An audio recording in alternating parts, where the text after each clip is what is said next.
This is a JBL Radial amplifier made to be used with iPods, and started making a horrible noise. I discovered the woofer speaker, the bass speaker at the bottom, all the rubber surrounds holding the diaphragm had rotted away.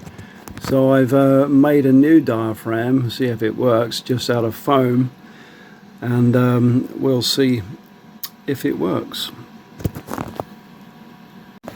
So I've stuck the diaphragm in place with some Evo stick.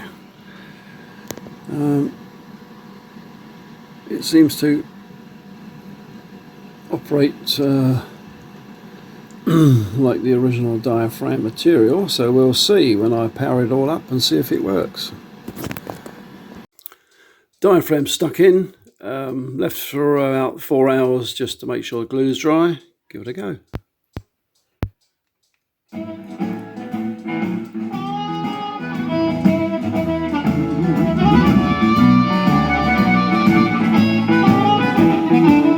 Well, it works.